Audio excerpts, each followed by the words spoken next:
Good morning. That was a real stretch. I really was stretching as I was getting into this. I wasn't just doing it for the look. Hello again from the same backyard location. This is where I am pretty much every morning, and that's usually when I am inspired, and sort of my offering for you comes for the day, because that's when I do my meditation and my journaling. And I was actually inspired to share today about something that I wrote down yesterday. So I keep looking over here because that's where my journal is. And I wrote down, my most powerful self is the one that feels most like me. And I reread that today, and I was thinking that felt really impactful, but I wanted to unpack it a little. So rather than just share it as a post, I wanted to share it as a video so you could understand what I mean by it. And what I mean is that we do have many selves, many parts to us, right? So we have parts that maybe we act differently around our parents, or maybe we are different at work than we are at home, or we let limitations of others hold us back. So there's a part of us that knows we can maybe do something, but we're afraid that someone told us we couldn't, and so we're listening to them rather than listening to that me, that most powerful self. And I started thinking about this because lately I've been really sinking into me, sinking into that self that I didn't really know existed.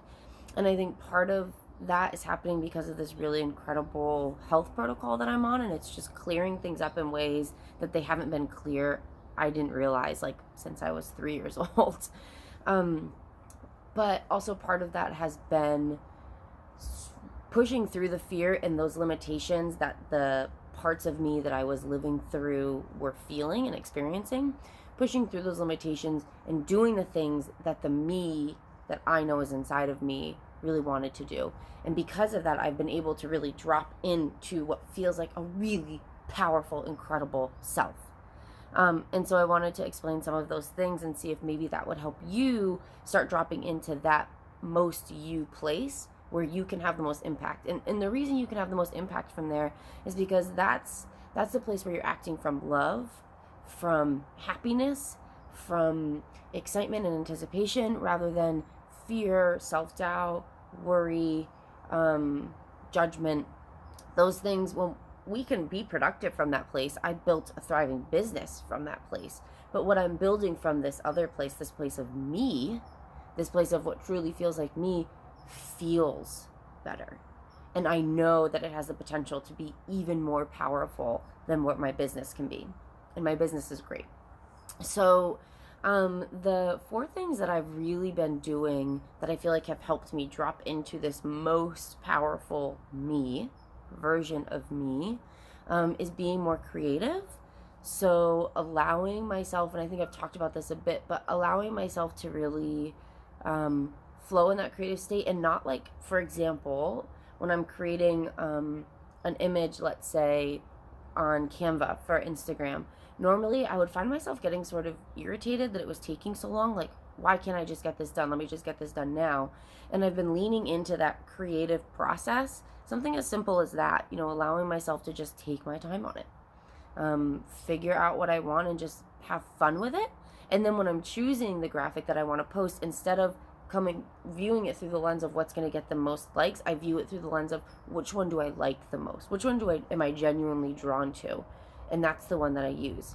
And that might seem, this is coming from, I guess I should say, that left brain versus right brain place for me specifically, because my left brain wants all those things. It wants to move fast so I can get it done. It wants to pick the one that's going to get the most likes so we can get the most validation, whereas my right brain is the one that wants to take longer and just choose the one that looks prettiest.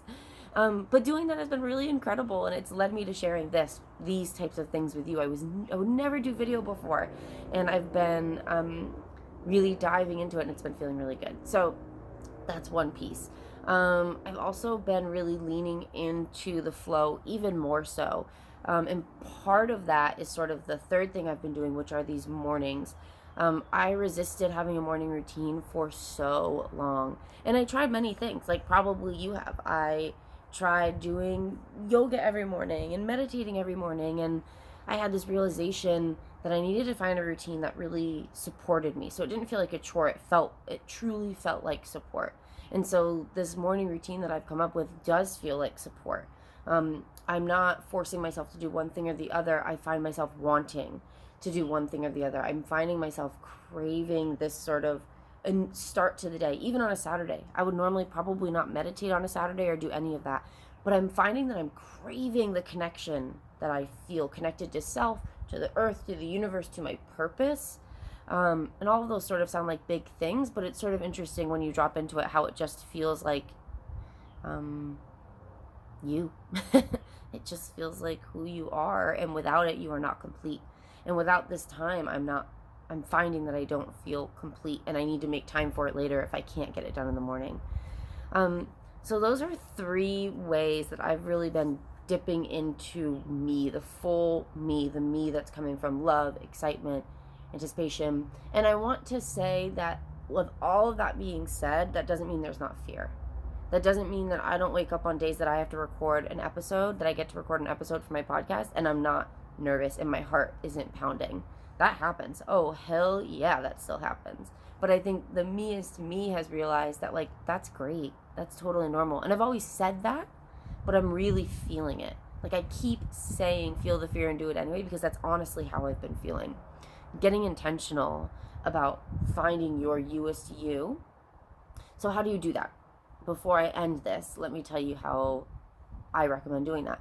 Finding the youest you, I think, starts with looking at where are you most happy? Like, what are you doing when are you most happiest? So that could be doing work stuff, that could be recording videos, that could be journaling, that could be creating, that could be designing something, that could be building a business idea, that could be reading, I don't know, anything. It could be anything. When do you feel the most you?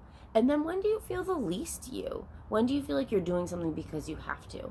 You're doing something because your parents want you to, or your friends want you to, or your kids want you to. And then I just want you to start leaning into the things that you love. When you're coming from that place of love, that place of happiness, joy, freedom, calm, those are the times when you are the youest you. Just start leaning into those. You don't have to know what's coming. You don't have to know what's next. You don't have to know what the hell you're going to do with it. Just start leaning into it. See how it feels. See what it brings you. And I promise you, if you follow that path, even if that path is, I'm going to make time to read every day for 30 minutes, something will shift. Something will happen, and that mindset will change for you. And that's when these sort of incredible things start happening that we can't even anticipate, that we don't even know is coming. So I want you to get intentional about finding the youest you, because your most powerful self is the one that feels most like you.